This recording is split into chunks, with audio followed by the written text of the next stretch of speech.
tous et bienvenue sur le plateau de Demain Marseille, un plateau installé ici même sur le stand de la ville à la Foire de Marseille. Au programme aujourd'hui la présentation du plan Mieux Vivre Ensemble lancé le 20 septembre dernier. Et pour en parler, on accueille autour de ce plateau Daniel Sperling. Bonjour Daniel Sperling. Bonjour Alexandra. Bonjour, vous êtes adjoint au maire délégué justement au plan Mieux Vivre Ensemble. À vos côtés Daniel Casanova, bonjour. Bonjour, n'oubliez pas votre micro. Adjointe au maire délégué à l'éducation. Également sur ce plateau, Patrick Padovani, adjoint au maire délégué aux personnes handicapées. Bienvenue. Bonjour. Et Pascal Isoard Thomas, vous êtes le directeur d'Unicité. Bonjour, et bienvenue à tous les quatre. Alors Daniel Sperling, je le disais tout à l'heure, le plan Mieux Vivre Ensemble a été présenté aux Marseillais le 20 septembre dernier. Ouais. Concrètement, ça consiste en quoi ? Alors, je voudrais démarrer peut-être par une très belle phrase qui dit « Nous devons apprendre à vivre ensemble comme des frères, sinon nous allons mourir comme des idiots ». Cette phrase, c'est une phrase de Martin Luther King qui résume un petit peu le plan Mieux Vivre Ensemble. Alors, c'est quoi exactement? C'est mettre en valeur la fraternité, le respect, la tolérance. C'est surtout un nouveau dialogue avec le citoyen. C'est faire en sorte que se respecter soi-même, respecter les autres, c'est naturel et c'est surtout indispensable. C'est aussi l'occasion de mieux faire connaître l'ensemble des services sur l'espace public, sur la citoyenneté, sur l'environnement. C'est faire en sorte que tout ça soit naturel. Alors 110 projets et 5 priorités, lesquelles? Alors on a 110 projets, particulièrement sur près de 3 ans, avec la première d'entre elles qui est la solidarité entre les générations. Nous avons souhaité mettre l'accent sur le fait qu'on passe de la jeunesse surtout à la sagesse et faire en sorte que les aînés apprennent aux plus jeunes. D'accord. Alors ensuite, il y a l'apprentissage de la citoyenneté. Alors l'apprentissage de la citoyenneté, c'est faire en sorte que les Marseillaises et les Marseillais se réapproprient le réflexe civique. Sur le principe, connaître pour comprendre, comprendre c'est respecter. C'est par exemple la mise en place des décrets de naturalisation. C'est la possibilité pour tous les Marseillais à un moment donné précis de leur vie, de demander pour ceux qui le doivent leur nationalité. Et nous allons mis en place avec le maire de Marseille la remise des décrets qui aura lieu le 7 octobre et faire en sorte que cette citoyenneté soit complètement affirmée. Et pour eux, ils recevront un décret de naturalisation que j'ai amené ici et qui se présente de cette façon-là, qui est un diplôme qui leur sera remis à chacun. Combien de personnes sont naturalisées chaque année à Marseille? Alors à Marseille, il y a à peu près 2850 personnes. Alors l'idée, c'est que nous avons mis en place cela avec la préfecture de région, qui elle l'a initié depuis 2008 à la demande et à l'initiative du président de la République. Ce qui a été pour nous un déclencheur, c'est que nous l'avions déjà prévalu un peu avant, puisque dans le cadre de ma délégation, les bureaux municipaux de proximité font en sorte d'instruire les demandes pour l'ensemble des Marseillaises et des Marseillais qui souhaitent devenir français. Alors, autre priorité, la santé pour tous. Tout à fait. La santé, un droit pour tous, et bien effectivement, c'est les gestes qui sauvent, c'est la mise en place de ce qu'a proposé Madame Françoise Gonnet pour les défibrillateurs.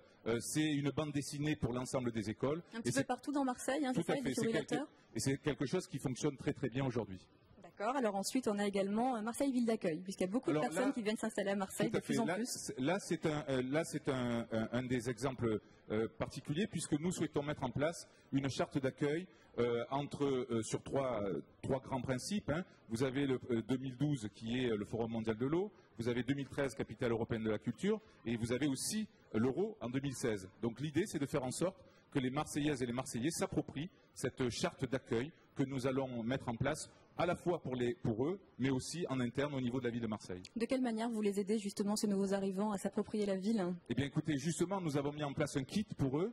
Le maire de Marseille reçoit chaque année l'ensemble des nouveaux arrivants, leur présente la ville et fait en sorte de les intégrer dans ce dispositif pour faire en sorte qu'ils soient le mieux compris possible. Qu'ils trouvent leur marque. Et qu'ils trouvent leur marque. Et dernière des priorités, donc il s'agit de l'accès à l'Internet. Donc pour le ça, effectivement, c'est un des aspects qui est un citoyen à part entière, est un citoyen bien informé. Nous avons, et je veux le dire ici, grâce à l'aide de M. Patrick Padovani, qui est également président d'HMP, Habitat Marseille-Provence, qui est le bailleur de la ville de Marseille, mis en place avec un opérateur qui s'appelle Numéricable, pour 4 €, le triple play, la possibilité de pouvoir avoir accès à l'Internet illimité, à la télé et au téléphone avec les numéros d'urgence. C'est réduire la fracture numérique. On sait pertinemment que la fracture numérique, c'est la fracture sociale. On sait que dans les arrondissements, le 1, le 2, le 3, le 13, le 14, le 15 et le 16, 50% de la population marseillaise, je le dis, est en décrochage des services publics. Donc il a fallu avoir une réponse pour réduire cette fracture numérique. Nous avons beaucoup travaillé sur ce sujet. C'est aussi la mise en place, dans le cadre du schéma d'aménagement numérique des territoires, la charte des opérateurs que je viens de signer avec eux, qui sera présentée bientôt au conseil municipal, avec les 5 plus gros opérateurs, Orange, Free Iliad, Numéricable, SFR et Bouygues, je ne veux pas en oublier. Eh bien, ces 5 opérateurs, aujourd'hui, ont des obligations, des règles, et la ville elle-même va s'obliger à faire en sorte de faire passer le message sur le haut débit et le très haut débit pour permettre, et je l'annonce ici, que 98% des Marseillaises et des Marseillais pourront avoir accès dans moins de 3 ans au haut débit et au très haut débit, ce qui signifie l'accès Internet illimité de quelque façon que ce soit. Au niveau du calendrier, vous souhaitez mettre en place ces projets très rapidement, j'imagine? Bien sûr, ces 110 projets vont voir le jour et ont déjà vu le jour, parce que ce qu'il faut dire, c'est que le mieux vivre ensemble, ça ne date pas d'aujourd'hui. Depuis 1995, le maire de Marseille s'est très fortement investi, a pris en charge ce qu'est la solidarité, ce qu'est la fraternité. Et nous avons un grand nombre d'actions qui existent.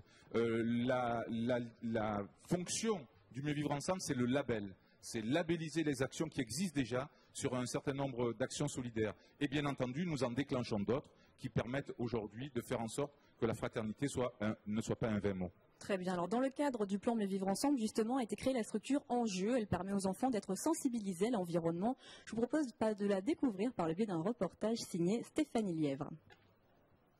Ils sont déjà plus de 9000 enfants à avoir pu découvrir par le jeu comment respecter l'environnement depuis l'ouverture de la structure Enjeu, un projet inscrit dans le plan Marseille Mieux Vivre Ensemble qui s'axe sur un apprentissage des valeurs éco-citoyennes.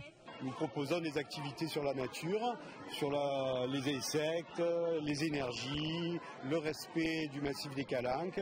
Donc on accueille les enfants des écoles et des centres sociaux, centres aérés aussi, afin de leur faire découvrir le massif des Calanques, notre futur parc national, et aussi comment protéger notre planète. Tout ça par des activités ludiques. Apprendre à recycler ou encore comment et pourquoi les énergies renouvelables sont des énergies d'avenir. Autant d'activités qui ont nécessité la mise en place de nombreux outils pédagogiques. Il y a des outils pédagogiques que nous avons acquis, comme l'arbre Hector, qui est un arbre avec multiples activités pour la découverte de la nature, ou comme le dauphin, qui permet de voir comment est fait un animal, mais tout ce qui est panneaux de découverte de l'emplacement de la faune et de la flore sur les calanques, tout ce qui est le panneau du cheminement, du chemin de l'eau, tous ces outils, ou la table d'orientation, tous ces outils ont été créés par des animateurs du service de la jeunesse. Lors des journées au centre d'éducation à l'environnement, les enfants participent à 2 temps forts. Après une randonnée pédagogique dans le massif des Calanques le matin, ils découvrent des activités ludiques sur les différentes problématiques liées au développement durable. L'après-midi, de quoi faire des petits Marseillais de futurs éco-citoyens, un enjeu de taille et un objectif affiché, leur apprendre à mieux vivre ensemble. Alors Daniel Casanova, est-ce qu'on peut dire que l'idée finalement c'est qu'à l'école, les petits Marseillais apprennent également l'école de la vie, tout simplement? Parce qu'à Marseille, ce n'est pas simplement l'école des savoirs, c'est aussi l'école de la vie, des valeurs humaines, de vivre ensemble, de se respecter, entre autres entre garçons et filles, il y a beaucoup de travail à faire aussi sur ce sujet-là. Et voyez que dans cet organisme Enjeu, eh bien on fait jouer les 2 leviers qui sont éléments vraiment très importants en pédagogie, c'est-à-dire apprendre à aimer, et quand les enfants aiment, ils respectent, et aussi manipuler, créer sa propre connaissance en manipulant. Et ça, je pense que lorsqu'on a fait jouer ces 2 leviers-là, eh l'enfant vraiment a acquis et fait sienne les notions qu'on veut lui enseigner. Et puis apprendre par le jeu, c'est beaucoup plus facile bien pour sûr. eux aussi. Jouer, manipuler, pour les enfants, c'est vraiment par ce biais-là que vraiment ils font leur connaissance. Alors concrètement, en quoi consiste l'éducation citoyenne? Donc là, on vient de voir la structure Enjeu, mais il existe également des comptes intergénérations. Oui, tout à fait. De quoi s'agit-il? Alors nous avons, vous savez qu'il y a un grave problème d'illettrisme en France, et que la Marseille, avec son plan école réussite, ne peut pas tolérer qu'il y ait 15% des enfants qui n'apprennent pas à lire. Alors, nous avons réagi pour essayer de changer ce gros problème, puisque quand on ne sait pas lire, on ne réussit pas sa vie non plus.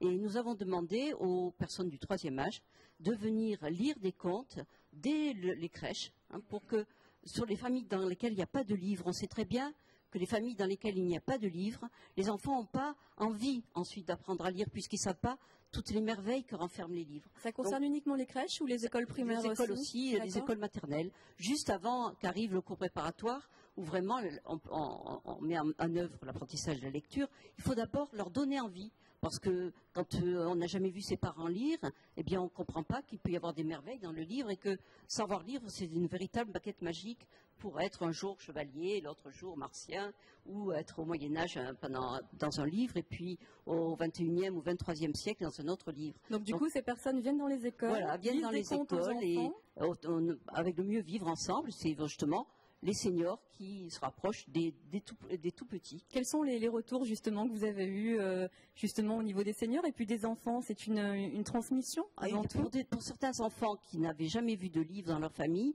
c'est une découverte.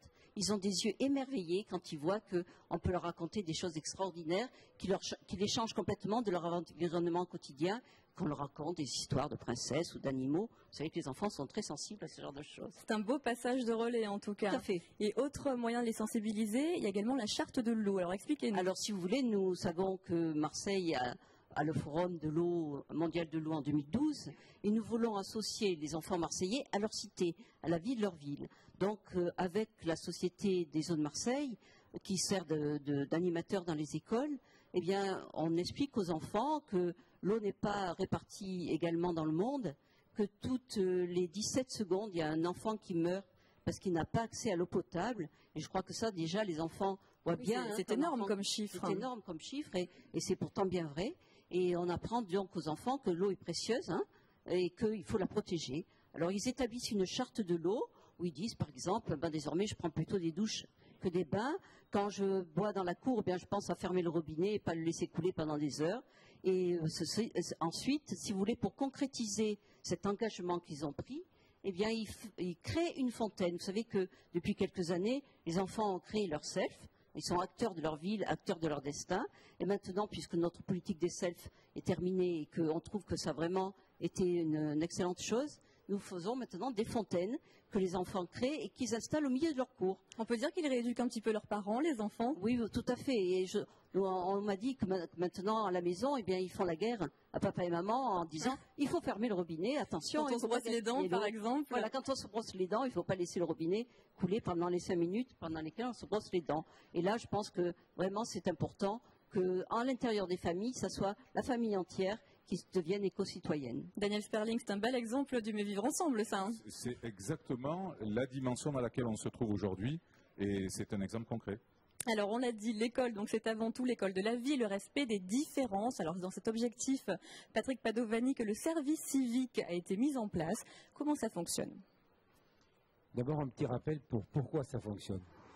Oui, puisque ça fonctionne. Voilà, puisque ça fonctionne. Il faut le rappeler, effectivement. Alors, pourquoi ça fonctionne? Eh bien, parce que la loi de 2005, qui prévoit l'intégration des dispositifs du handicap dans les dispositifs traditionnels, est une loi que nous avons voulu à double sens. C'est-à-dire intégrer, ça veut dire pas seulement permettre à ceux qui sont dans un parcours difficile de rentrer dans un parcours traditionnel, mais aussi ouvrir au parcours traditionnel cette approche de ce parcours délicat.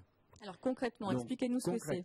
Concrètement, nous avons voulu, à travers un dispositif qui était un dispositif national, un dispositif engendré par Martin Hirsch au niveau du gouvernement, travailler avec une association, Unicité, avec laquelle nous avons sélectionné un certain nombre de jeunes dans le cadre de ce service civique volontaire. Et ces jeunes ont eu pour thématique une réflexion sur le handicap. Comment aborder le handicap? Comment travailler dans le handicap? Et justement, quelles sont leurs missions à ces jeunes? Alors, nous avons recruté une 50aine de jeunes à ce niveau.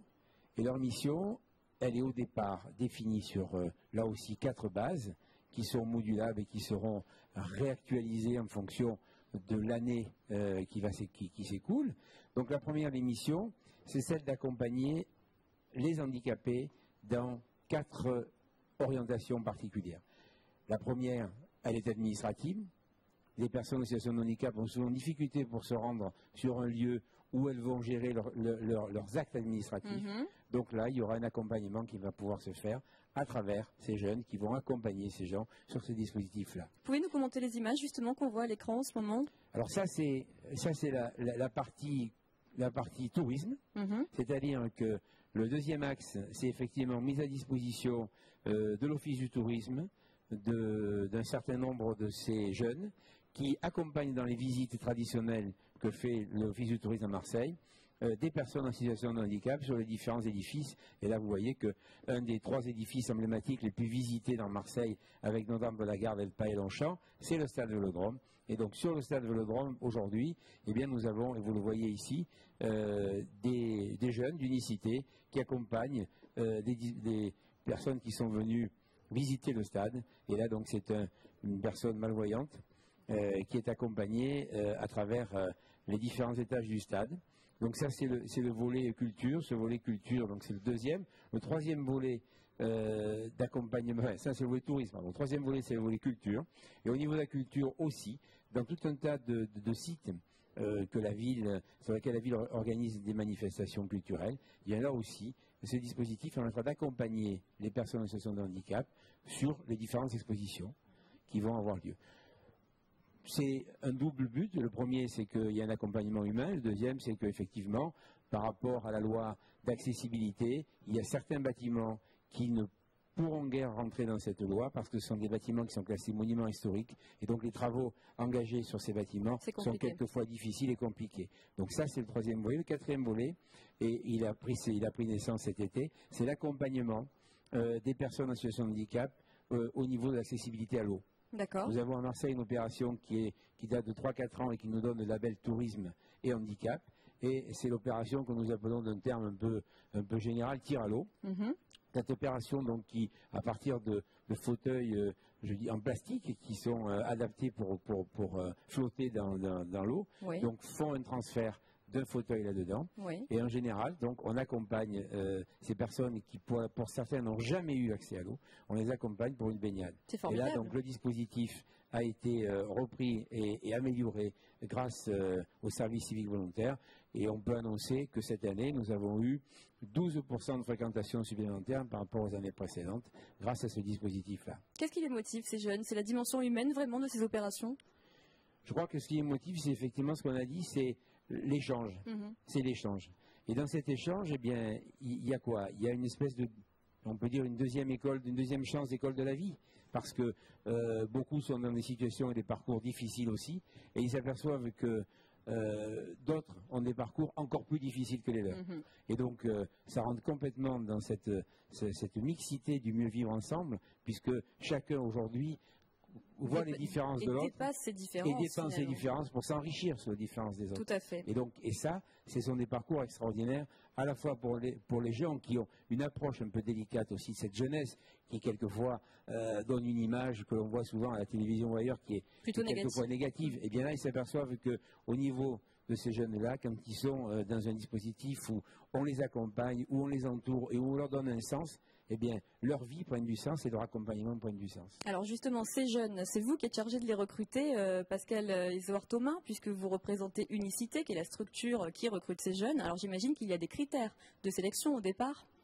Le principal critère, c'est la motivation à être utile. Vous leur faites passer des tests, par exemple, ou c'est juste un entretien oral? Alors, juste pour situer, peut-être pour mieux comprendre, l'association existe depuis 15 ans et effectivement, c'est créé sur cette idée. C'est une initiative étudiante à l'origine, c'est un rêve même d'étudiant qui aujourd'hui est en train de se concrétiser, repris par Martin Hirsch, c'est presque une folie, on va dire, pour nous. C'est une initiative donc, qui visait à dire, bon, on dit en 95 qu'on va supprimer le service national, mais on ne parle pas du service civil. Beaucoup en parlaient, mais ça ne s'est pas mis en place. Et l'idée généreuse qui était portée par ce groupe d'étudiants à l'origine, c'était de dire qu'un jour, il devienne naturel à chaque jeune de s'engager au service des autres pendant un temps plein qui doit être au minimum de 6 mois. Voilà, donc Unicité s'est créée sur au minimum 6 mois. Ça, c'était notre revendication. Donc aujourd'hui, maintenant, il y a un statut qui s'appelle le service civique, effectivement. Donc le cadre, il est très clair. C'est un engagement de 6 mois minimum, 12 mois maximum, qui n'est pas renouvelable. Ça donne lieu à une indemnité de 440 € par mois qui est versée par l'État, une reconnaissance de droits sociaux comme les droits à la retraite. Voilà. Donc on est vraiment dans l'esprit de ce qu'était le service national, où les jeunes s'engageaient dans leur diversité, les jeunes hommes s'engageaient dans leur diversité pour la défense nationale. Et là d'ailleurs, ce qui est très intéressant dans la loi qui vient d'être votée, c'est qu'ils s'engagent, c'est inscrit dans le Code du service national, pas pour la défense nationale, mais pour la cohésion sociale. Alors on parlait des critères tout à l'heure, donc vous disiez la motivation, mais ensuite c'est tout, uniquement par rapport à la motivation ? Pour nous, à Unicité, oui. Il faut uniquement être motivé. Nous recrutons les jeunes sur un principe de diversité et de brassage. Donc là, par exemple, pour vous donner un petit peu l'illustration, sur les 50 jeunes qui se sont engagés dans cette action commune avec la ville de Marseille, nous avons eu plus de 400 candidatures qui ont toutes été étudiées. On a travaillé de concert avec les services de la division des personnes handicapées. Et donc on a pu faire toute une sélection avec des entretiens sur le modèle de ce que font les organisations non gouvernementales pour la solidarité internationale, et là sur de la solidarité locale. Alors quel est le profil de ces jeunes? Quel niveau d'études? Quelle tranche d'âge? Enfin l'âge, vous nous l'avez dit tout à l'heure, mais le niveau d'études par exemple? Alors, ils ont de 18 à 25 ans, ils viennent de tous milieux culturels, de tous les milieux sociaux, ils ont tous les niveaux scolaires. C'est justement ça l'intérêt, c'est de créer cette diversité. Ils vont agir en équipe avec justement un principe de diversité au sein des équipes.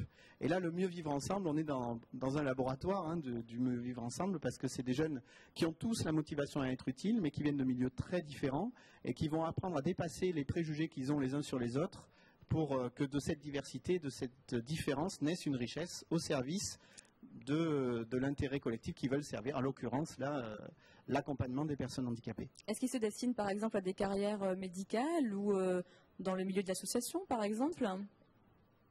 Eh bien oui, on a vous en prie, monsieur Padovani. Excusez-moi, on a vu au stade Vélodrome la dernière fois, dans une réunion, une conférence de presse qui a eu lieu, que sur 3 qui se sont exprimés, 2 ont quand même pris conscience qu'ils avaient découvert quelque chose qui n'appréhendaient pas comme ça. Donc ça suscite des vocations, on peut dire. Et ça suscite surtout un engagement, peut-être pas exclusivement au niveau des personnes en situation de handicap, mais aussi dans un accompagnement social et dans une approche un petit peu sociale des professions qui ne voyaient pas comme ça. En quelques mots, de quelle manière vous travaillez ensemble tous les deux, puisque vos 2 services travaillent conjointement? Ah oui, là, il y a une vraie collaboration. Enfin, je pense que Marseille a été la toute première collectivité en France à se positionner dans le cadre de ce nouveau statut de service civique. Il faut savoir qu'on a l'agrément numéro 0001, signé par Martin Hirsch. Donc, c'est vraiment la toute première expérimentation qui a été faite. On a complètement monté le projet en commun. Aujourd'hui, on est en train vraiment d'enrichir ce projet. Comme tout l'intérêt de ce projet, c'est d'essayer de créer de la transversalité entre tous les services de la ville qui aujourd'hui œuvraient sur le handicap. Et c'est ça qui est intéressant, et c'est en ça, je pense, qu'on a une vraie illustration du mieux vivre ensemble. Oui, une vraie illustration, une belle illustration, une fois encore là. C'est d'autant plus une belle illustration que je l'ai ressenti, moi, quand j'ai vu ces volontaires du service civique au stade Vélodrome. J'ai senti en eux un cri du respect, de vivre avec les autres, d'avoir une vision d'eux-mêmes différente de celle qu'ils auraient pu avoir s'ils n'avaient pas réalisé ce service civique. Et ça, je trouve que c'est formidable. On va faire un petit tour de table justement pour terminer cette jolie thématique du mieux vivre ensemble. Quels sont vos objectifs, Daniel Sperling, par rapport à ce plan, mieux vivre ensemble? Moi, je dis que vivre ensemble ne va pas de soi, cela s'apprend. C'est un respect d'un code, de bonne conduite. Et notre rôle à nous, en tant qu'élus, c'est de faire en sorte de montrer quelles sont les valeurs démocratiques, comment nous souhaitons faire passer un certain nombre de messages. Le chemin est long, mais nous commençons et nous pensons que dans les 3 ans qui viennent, ces 110 projets permettront aux Marseillaises et aux Marseillais de se réapproprier les thèmes de la fraternité, du respect et du vivre ensemble, justement. Merci beaucoup. En quelques mots, Daniel Casanova, rapidement. Je crois que la réforme récente de la mairie nous a permis de mieux travailler ensemble. Et quand les élus travaillent ensemble, je pense que quand nous commençons à nous occuper des enfants dès la crèche et en les menant avec ma collègue à la jeunesse jusqu'à l'âge adulte, je pense que nous aurons tout le loisir de faire de ces enfants des parfaits éco-citoyens. Merci Patrick Pazzodovani. Vous aurez le mot de la fin. Eh bien, c'est tout à fait dans la ligne droite que viennent d'exprimer mes deux collègues. Comment essayer de mieux intégrer dans une cité les différents horizons à la fois économiques, sociaux, et à la fois dans les différents parcours, que celle aujourd'hui d'engager des jeunes à travers d'autres jeunes qui ont des parcours différents. Et ces parcours croisés, eh bien, ça permet à la cité de mieux se connaître. Et donc, comme le disait, pour fermer la boucle, mieux se connaître, c'est mieux se reconnaître. Et mieux se reconnaître, c'est mieux vivre ensemble. Merci beaucoup à tous les quatre. Quant à nous, on se retrouve demain avec une nouvelle thématique consacrée cette fois-ci au sport. À demain, bonne soirée.